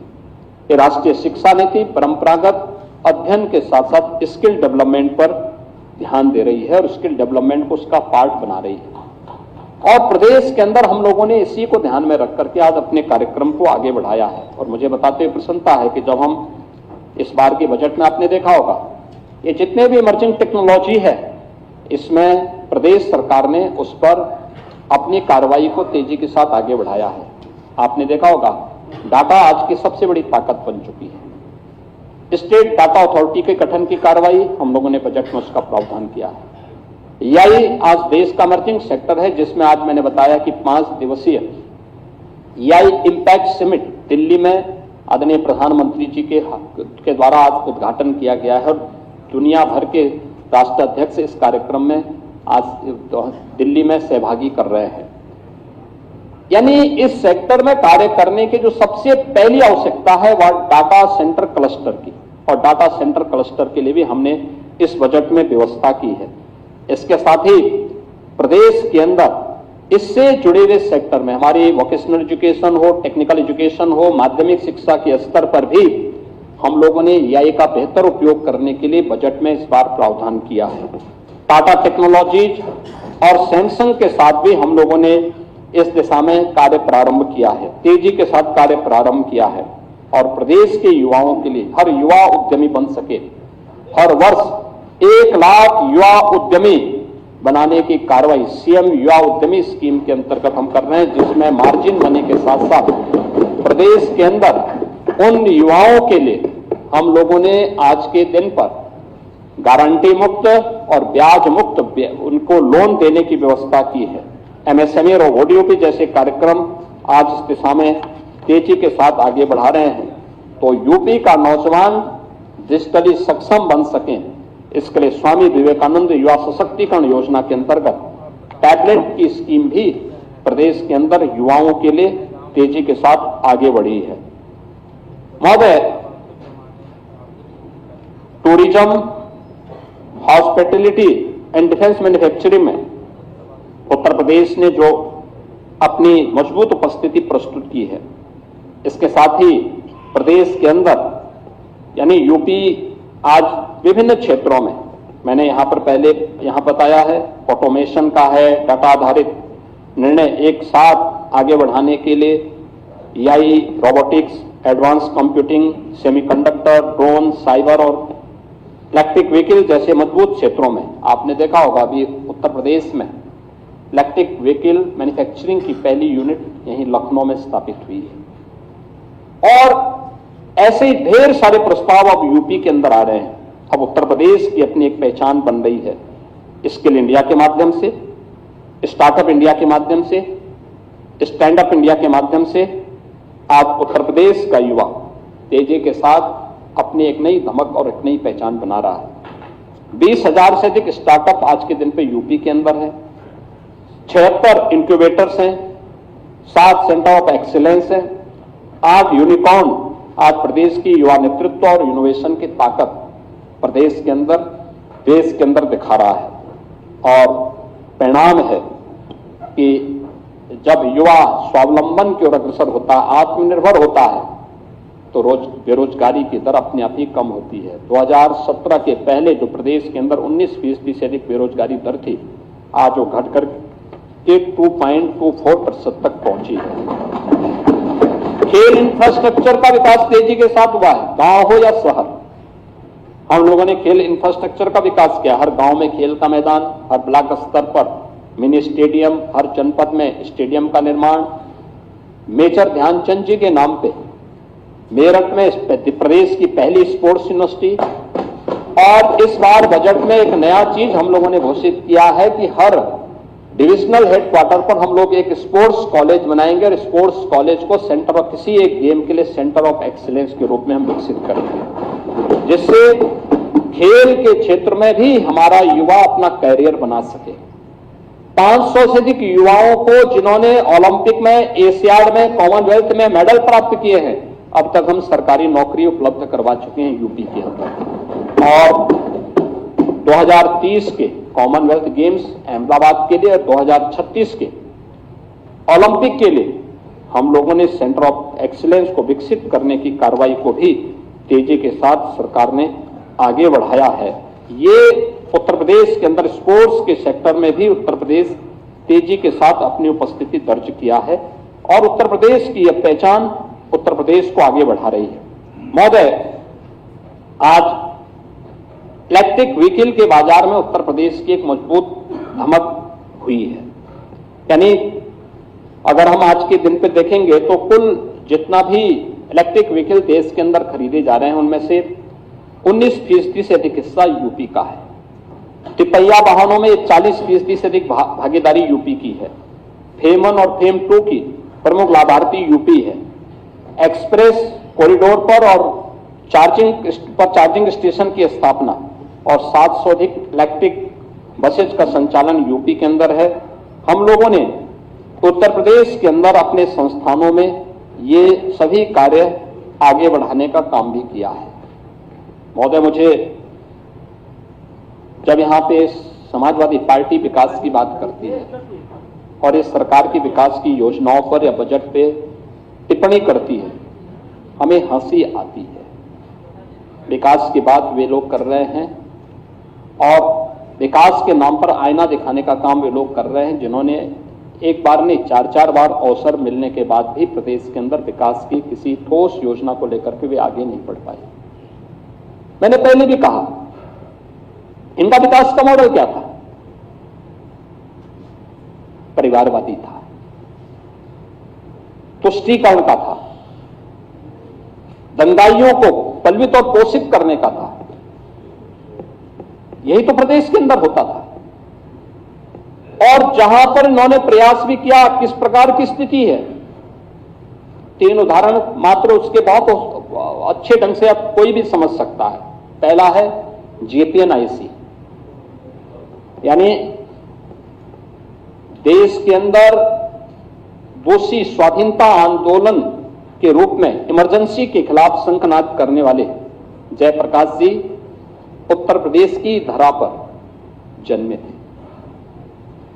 और यह हमारी सरकार को इस बात पर गौरव की अनुभूति होती है कि जेपी की अंतिम इच्छा का सम्मान हमारी सरकार ने किया है। उनकी जन्मभूमि पर हॉस्पिटल निर्माण के साथ साथ बेहतर कनेक्टिविटी के लिए जो उनकी इच्छा थी, जेपी के नाम पर राजनीति करने वाले नहीं कर पाए, लेकिन हमारी सरकार ने किया है। मुझे इस बात का गौरव की अनुभूति होती है कि मुझे 2-2 बार उस जन्मभूमि में जाने का अवसर प्राप्त हुआ। लेकिन जेपी के नाम पे JPNIC कुल DPR बनती है 200 करोड़ की, यानी विस्तृत परियोजना रिपोर्ट बनती है 200 करोड़ की। 800 करोड़ खर्च हो गए और तब भी अधूरा। ये इनका डेवलपमेंट का मॉडल है। Gomti river front, Gomti river front कुल 300 करोड़ रुपए की परियोजना, खर्च हो गए 1400 करोड़ और तब भी अधूरा। पूर्वांचल एक्सप्रेसवे अलाइनमेंट तय किए लेकिन लैंड नहीं ली, टेंडर अवार्ड हो गए, ये इल्लीगल है।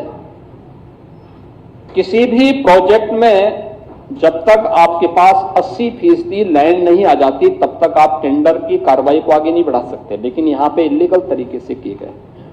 और किस रूप में इसको बढ़ाया गया? टेंडर अवार्ड हो गए। टेंडर अवार्ड होने पर जो प्रोजेक्ट बना, जो DPR उनकी बनी, वह 15,200 करोड़ रुपए की बनी। 15,200 करोड़ रुपए का टेंडर, 110 मीटर चौड़ा बनना था एक्सप्रेसवे को, 390 किलोमीटर लंबा बनना था।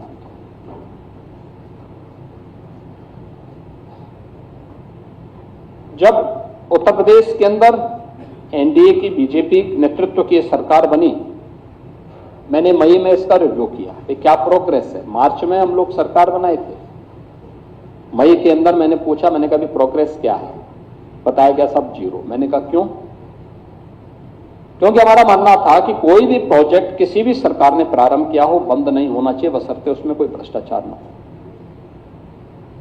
अगर प्रदेश के विकास में है तो हमें पार्टी लाइन से और उससे ऊपर उठ करके सोचना होगा। लेकिन इस प्रोजेक्ट में जब मैंने देखा प्रोग्रेस 0 है तो मैंने इसकी जांच, मैंने कहा भी क्यों नहीं काम हो रहा है? मुझे बताया गया कि साहब लैंड ही नहीं है। तो मैंने कहा लैंड नहीं है तो फिर ये टेंडर कैसे हो गए? इल्लीगल। हमने उसको कैंसिल करवाया। लैंड के अलाइनमेंट के थोड़ा चेंज करते हुए हम लोगों ने कहा कि भाई लैंड एक्वायर किया जाए। लैंड एक्वायर किया गया।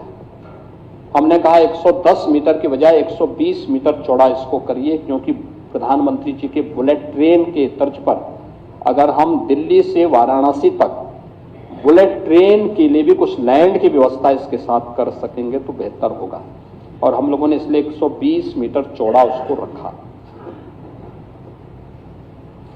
हम लोगों ने लगभग 2 वर्ष हमें लगे, यानी 17 से 1.5 साल के आसपास लगे हम लोगों को लैंड एक्वायर करने में, लैंड खरीदने में। हम लोगों ने जब 19 में इसका टेंडर किया पहले, तो ठीक 15,200 करोड़ ही आया, तो मुझे शक हुआ। मैंने कभी कितने का टेंडर कुल आया है? कहा साहब 15,200 करोड़ का। मैंने कहा पहले, कहा 15,200 करोड़। मैंने कहा 15,200 करोड़, 15,200 करोड़ क्या मतलब है इसका? और मैंने कहा ये सभी वही पार्टियां आई हैं जो पहले थी। उन्होंने कहा सर। मैंने कहा इसको निरस्त करो और मुझे बताओ कि पहले बताओ कि क्या ये टेक्निकल और फाइनेंशियल बिड एक साथ मंगाई गई? कहा सर। मैंने कहा इसको अलग अलग एक साथ अलग अलग मंगाई गई तो गलत है, एक साथ मंगाओ, रिलैक्स करो। इस बार जब टेंडर होता है एक साथ, जब टेक्निकल और फाइनेंशियल बिड मंगाई जाती है तो टेंडर कुल हुआ, देखिए 110 मीटर चौड़ा उस एक्सप्रेस वे पर समाजवादी पार्टी 3 वर्ष पहले जो पैसा खर्च करना चाहती थी, वह खर्च करना चाहती थी 15,200 करोड़, और उससे 10 मीटर चौड़ा और बनाने के बाद सरकार ने, बीजेपी की सरकार ने जब उसी एक्सप्रेसवे का निर्माण किया तो वह बना है 11,800 करोड़ रुपए में, वही एक्सप्रेसवे बना। यानी ये प्रदेश सरकार के संसाधनों पर डकैती नहीं तो क्या है, और ये इनका विकास का मॉडल था। और इसीलिए मैं कह सकता हूं कि समाजवादी पार्टी जेपी और लोहिया के सपनों पर पूरी तरह कुठाराघात की है। इनके द्वारा जो जेपी और लोहिया का संकल्प था संपत्ति और संतति से दूर रहने के, इन्होंने ठीक उसके विपरीत आचरण किया। आज वास्तव में समाजवादी पार्टी का पीडीए का मॉडल क्या है? पीडीए पारिवारिक डेवलपमेंट अथॉरिटी बन गया है, यानी एक परिवार के विकास की एक अथॉरिटी है। कोई उसका चेयरमैन है, कोई उसका सीईओ है, कोई वाइस चेयरमैन है, कोई कुछ और बन गया है, लेकिन लक्ष्य सबका एक ही है, सबका लक्ष्य यही है। नाम कुछ भी कहें लेकिन काम वही है, और प्रदेश को उसी अराजकता की ओर ले जाना, उसी गुंडागर्दी की तरफ ले जाना। इन्होंने वही सब काम उत्तर प्रदेश के अंदर किया है, और मुझे लगता है कि आज समाजवादी पार्टी जिस तेजी के साथ प्रदेश के अंदर इन लोगों ने उस कालखंड में, अपनी सरकार के कालखंड में अव्यवस्था, अराजकता फैलाई, इसने यूपी के नौजवानों के सामने पहचान का संकट खड़ा किया। यूपी की बहन और बेटियों के सामने सुरक्षा का संकट खड़ा किया। अन्नदाता किसान को आत्महत्या करने के लिए मजबूर किया। व्यापारी और उद्यमियों को प्रदेश छोड़ने के लिए मजबूर किया। जो मैं फार्मा सेक्टर से जुड़े हुए एक बड़े उद्यमी की चर्चा कर रहा था, इसीलिए मैं कर रहा था क्योंकि उस व्यक्ति की आंखों में आंसू थे और कह रहा था, साहब आज मुझे लगता है कि हर सांझ के बाद एक सवेरा होता है उत्तर प्रदेश के अंदर। आज विकास को जब मैं देख रहा हूं तो मुझे ये सवेरा दिखाई देता है। लेकिन यह अराजकता समाजवादी पार्टी ने 2006 से जो प्रारंभ किया वह आज भी प्रदेश के अंदर देखने को मिल रहा है। आज प्रदेश के अंदर बेहतरीन कनेक्टिविटी है, जल थल नभ यूपी के अंदर आज देखने को मिलती है। आज आप देख सकते हैं एक्सप्रेसवे का जो संजाल यूपी के अंदर है, पहले 1.5 एक्सप्रेसवे, आज उत्तर प्रदेश देश के एक्सप्रेसवे का 55% एक्सप्रेसवे पे उत्तर प्रदेश का अधिकार है। देश का सबसे बड़ा रेल नेटवर्क हमारे पास है, और अभी तो देश की पहली, यानी देश उत्तर भारत का पहला सेमी कंडक्टर फेम यूनिट का आधारशिला आदरणीय प्रधानमंत्री जी 21 फरवरी को गौतम बुद्ध नगर जनपद में रखने जा रहे हैं, और देश की पहली रैपिड रेल का उद्घाटन भी आदरणीय प्रधानमंत्री जी 22 फरवरी को करने जा रहे हैं। यानी अब यूपी उस पहचान को किस रूप में आगे बढ़ा रहा है। याद करिए ना, 17 के पहले मेरठ से दिल्ली की दूरी तय होती थी, कितना समय लगता था? 3 घंटे। आज 12 लेन 5 से 6 घंटे लगते थे। जाम नदी बन चुकी थी, और उसमें भी सुरक्षा नहीं। राह चलते हुए कोई व्यक्ति चाय पीने के लिए गया और उस शिखंजी की किसी दुकान में बैठा, पता लगा गाड़ी गायब हो गई। बैल गाड़ी गई या कोई भैंसा गाड़ी गई तो पता लगा कि वो पीछे वाला ही बच जाता था, बाकी भैंस या बैल गायब हो जाता था, भैंसा या गायब हो जाता था। ये तो इनकी पहचान थी उस समय की।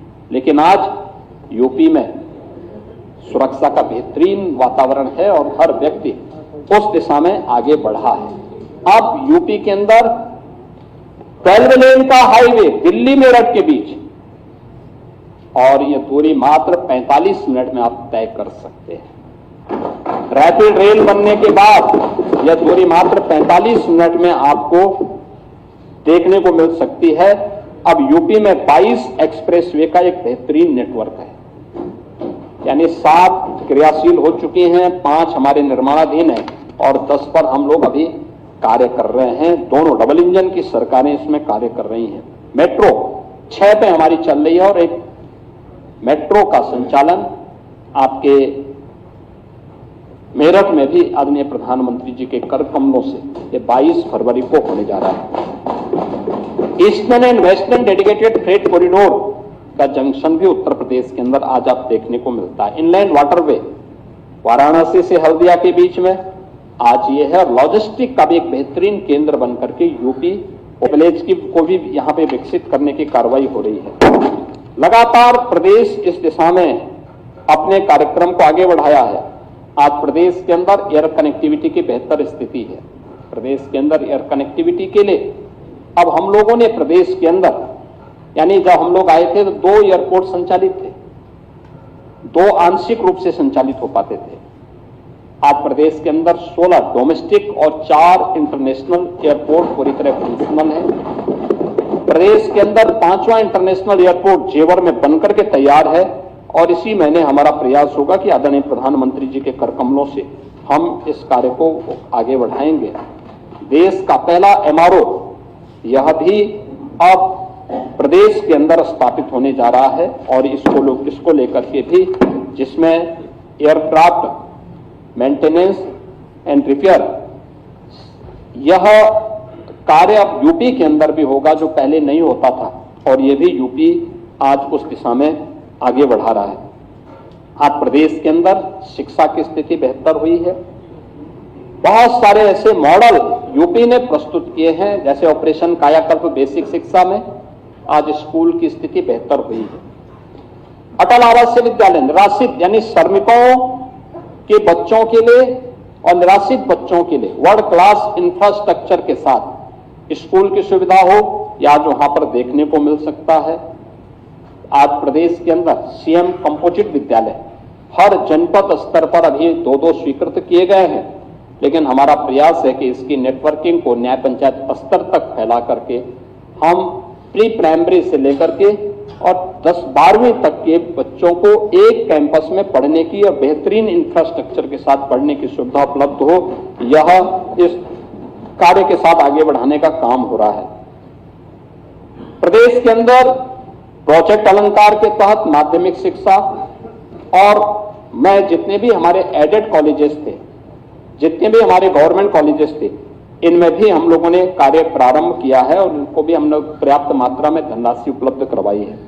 टाटा टेक्नोलॉजीज के साथ मिलकर के 150 ITI और अन्य कार्यों को भी हम लोगों ने मॉडर्न जो इमर्जिंग टेक्नोलॉजी है, AI, ड्रोन, रोबोटिक, इन सभी में आज प्रदेश ने कार्य प्रारंभ किया है। अब हमारे पास राजकीय क्षेत्र में भी और निजी क्षेत्र में भी लगभग 75 विश्वविद्यालय वर्तमान में राज्य के अंदर कार्य कर रहे हैं, जो उच्च शिक्षा के एक बेहतरीन केंद्र बनकर के उभरे हैं, और उत्तर प्रदेश तेजी के साथ इस दिशा में कार्य कर रहा है। आज उत्तर प्रदेश के अंदर ये सभी सेक्टर हैं जिन पे प्रदेश को एक अच्छी सफलता प्राप्त हुई है। महोदय, ये तब होता है जब एक टीम वर्क प्रदेश के अंदर या देश के अंदर काम करते, तब परिणाम आते हैं। लोगों के मन में एक विश्वास होता है। हर तबके का व्यक्ति, क्या गांव हो, क्या गरीब हो, क्या युवा हो, क्या महिलाएं हो, क्या किसान हो, क्या हस्तशिल्पी हो, हर एक के मन में एक विश्वास, और वो विश्वास आज यूपी के अंदर देखने को मिल रहा है हर एक सेक्टर में। आज उत्तर प्रदेश के अंदर कानून का राज है, अपराधी भयभीत है, गरीब को सम्मान है, किसान खुशहाल है, महिलाओं को सुरक्षा की गारंटी है, युवाओं को आगे बढ़ने के लिए एक बेहतरीन अवसर है, हर गांव में बिजली है, हर हृदय में गर्व है, और मैं कह सकता हूं कि यूपी आज फिर से राम राज्य की आधार भूमि के रूप में अपने आप को एक नई पहचान के साथ आगे बढ़ रहा है। जन कल्याण, रोजगार सृजन, निवेश विस्तार के साथ ही सामाजिक सुरक्षा के माध्यम से आज उत्तर प्रदेश एक सशक्त, सुरक्षित और समृद्ध प्रदेश के रूप में अपनी एक नई पहचान को बनाया है। हमारा लक्ष्य है 2029-30 में आदरणीय प्रधानमंत्री जी के विजन के अनुरूप उत्तर प्रदेश को $1 ट्रिलियन की इकोनॉमी के रूप में स्थापित करना, और उस दिशा में हम लोगों ने अपना बजट भी सदन में प्रस्तुत किया है। बजट के बारे में समाजवादी पार्टी अच्छा नहीं बोल पाई, क्योंकि बोलने उनके लिए अच्छा करने के लिए समय नहीं है। अच्छा किया नहीं तो अच्छा बोल भी नहीं सकते, तो उनके पास समय नहीं है, ना बोलना चाहते हैं। लेकिन प्रदेश सरकार ने पूरी मजबूती के साथ डबल इंजन सरकार का लाभ लेते हुए प्रदेश के अंदर आदरणीय प्रधानमंत्री जी के विजन को प्रभावी ढंग से आगे बढ़ाने का काम किया है। इस दिशा में प्रदेश सरकार पूरी प्रतिबद्धता के साथ कार्य करेगी। और बहुत सारे सेक्टर हैं जिसमें ये लोग गुमराह करने का काम कर रहे हैं, और मैं खासतौर पर इस बारे में कहना चाहूंगा कि संवैधानिक संस्थाओं के प्रति किस प्रकार का भाव इन लोगों का रहता है, ये मैं देख करके भौचक रहता हूं। मैं देख रहा था समाजवादी पार्टी के नेताओं का बयान, और उनके उसको एक तो जातीय संघर्षों को बढ़ावा देना, आपस में लड़ाना, जैसा कि इन्होंने अपने एजेंडे का एक हिस्सा बना दिया है। समाज में जाति विस्मरण करना, आपस में लड़ाना, आस्था का अपमान करना, गुंडागिर्दी और अराजकता को बढ़ावा देना, ये सब तो कर ही रहे हैं। लेकिन इन सब के साथ ही अब संवैधानिक जो हमारे संवैधानिक मूल्य हैं उन पर भी प्रहार करने में नहीं चूकते। अभी आपने देखा होगा वर्तमान में प्रदेश में एसआईआर की कार्रवाई चल रही है। यह भारत निर्वाचन आयोग के द्वारा संपादित होता है। इसमें सरकारों की कोई भूमिका नहीं होती। भारत निर्वाचन आयोग जिस प्रकार की गाइडलाइन जारी करता है, सरकारें नहीं बल्कि तंत्र उसमें उसका अनुपालन करता है। यह सरकार का पार्ट नहीं होता। लेकिन भारत निर्वाचन आयोग एसआईआर की कार्रवाई में ईएसडी में एब्सेंट, डेथ एंड शिफ्टिंग 2,88,00,000 से अधिक लोग या तो अनुपस्थित पाए गए, या मृत पाए गए, या फिर शिफ्टिंग है। हमें आश्चर्य होता है कि समाजवादी पार्टी का ये वोट, समाजवादी पार्टी इसको जबरदस्ती अपना वोट बैंक बना करके इनके नाम पे फर्जी पोलिंग करती थी, और इसीलिए चिल्ला रही है कि फॉर्म 7 के नाम पर फर्जी काम हो रहा है। देखिए, तो व्यवस्था एक बनाई है भारत निर्वाचन आयोग ने कि फॉर्म 7 यानी 3 प्रकार के फॉर्म दिए गए। फॉर्म 6 नाम चढ़ाने का, फॉर्म 7 नाम काटने का, और फॉर्म 8 कोई संशोधन प्रस्तुत करना है तो इन सबको लेकर। फॉर्म 6 हो, आपको प्रमाण देना पड़ेगा कि मैं यहां का मतदाता हूं। कोई नया मतदाता है, फॉर्म 6 भरेगा। फॉर्म 7 किसी को नाम कटवाना हो, किसी का नाम कटवाना हो, फॉर्म 7 आप भरिए। लेकिन अगर कोई व्यक्ति फॉर्म 7 भर रहा है तो जिसके नाम का भरा जा रहा है वह व्यक्ति, उसके लिए अगर वह व्यक्ति फिजिकली प्रेजेंट हो जाता है तो ये अपने आप फॉर्म कट जाता है। मैं नहीं समझ पा रहा हूं कि इसमें चिल्लाहट की कौन सी बात है और आरोप प्रत्यारोप की कौन सी बात है। और जिस तरीके से इनके पदाधिकारी और इनके कार्यकर्ता बीएलओज के साथ में इस पूरी प्रक्रिया के साथ जुड़े हुए लोगों के साथ दुर्व्यवहार कर रहे हैं, मारपीट कर रहे हैं, ये शोभा नहीं देता है। संवैधानिक संस्थाओं की अवहेलना है, उनका मजाक है, उनका अपमान है। और मुझे लगता है कि अगर हम भारत के संविधान की शपथ खाते हैं तो संवैधानिक संस्थाओं के प्रति सम्मान का भाव भी हमारे मन में होना चाहिए। उनको हम पूरा सम्मान दें, हर प्रकार से आदर का भाव उनके प्रति रखें। लेकिन ये नहीं हो सकता है कि अपने अनुरूप हम संवैधानिक संस्थाओं की परिभाषा करें और उनको गढ़ने का काम करें। ये कतई और किसी भी स्थिति में स्वीकार्य नहीं हो सकता है। और इसीलिए मैं समाजवादी पार्टी से कहूंगा, क्योंकि यहां पे विधान परिषद में मुख्य प्रतिपक्षी पार्टी के नाते उनको कम से कम कांग्रेस से सबक सीखना चाहिए। विधान परिषद तो कांग्रेस विहीन हो गया है। अगर आपको भी यहां पर या विधानसभा में समाजवादी पार्टी विहीन बनना है तो फिर इस प्रकार के अनर्गल पर लाभ करिए। महापुरुषों का अपमान करने की जो प्रवृत्ति है संविधान पर उंगली उठा करके, इसको करिए। अन्यथा मेरा आप सबसे विनम्र आग्रह होगा कि कोई भी इस प्रकार का आचरण न करें जो समाज में विद्वेष की स्थिति पैदा करता हो। उत्तर प्रदेश कि इस नई पहचान जिसके प्रति देश और दुनिया आकर्षित हो रही है, इस पहचान को संकट में मत डालिए। प्रदेश को आज अपनी इस विकास की यात्रा के साथ आगे बढ़ने के लिए एक जिम्मेदार विपक्ष के रूप में अपनी भूमिका का निर्वहन करेंगे तो मुझे लगता है कि प्रदेश की जनता इसके प्रति आपको भी सम्मानित करेगी। और मैं आप सबसे अपील करूंगा कि आज जो इस उच्च सदन में प्रदेश के 2026-27 के लिए आदरणीय हमारी राज्यपाल महोदया ने अभिभाषण के माध्यम से संवेद सदन को जो संबोधन दिया है, उसके प्रति हम सभी मिलकर के आभार व्यक्त करें, उनके प्रति धन्यवाद ज्ञापित करें कि उन्होंने आकर के संवेद सदन को संबोधित करके सरकार की योजनाओं के बारे में और सरकार की उपलब्धियों के बारे में विस्तार से अवगत कराने का प्रयास किया है। मैं इस शब्दों के साथ महामहिम राज्यपाल के प्रति आभार व्यक्त करता हूं और पूरे सदन से, उच्च सदन से अनुरोध करूंगा कि वह महामहिम राज्यपाल जी के प्रति वह भी सर्वसम्मति से धन्यवाद प्रस्ताव को पारित करते हुए इस सदन से इसे सर्वानुमति से पास करते हुए उनके प्रति धन्यवाद ज्ञापित करें। सभापति जी, आपको मैं बोलने के अवसर देने के लिए धन्यवाद। अब प्रश्न यह है कि श्री लाल बिहारी यादव नेता विरोधी दल व समाजवादी पार्टी के अन्य सदस्यों सर्व श्री राजेंद्र चौधरी, बलराम यादव, आशुतोष सिन्हा, किरणपाल कश्यप, डॉक्टर मान सिंह यादव, मोहम्मद जासमीर अंसारी, शाहनवाज खान, मुकुल यादव व श्री शाह आलम के अतिरिक्त श्री ध्रुव कुमार त्रिपाठी नेता शिक्षक दल ने जो संशोधन प्रस्ताव प्रस्तुत किए हैं वह अभिभाषण पर प्रस्तुत धन्यवाद प्रस्ताव का भाग बने। जो सदस्य इसके पक्ष में हो कृपया हाँ कहें और जो इसके विपक्ष में हो कृपया ना कहें। क्योंकि ना की संख्या अधिक है अतः संशोधनों का प्रस्ताव अस्वीकार।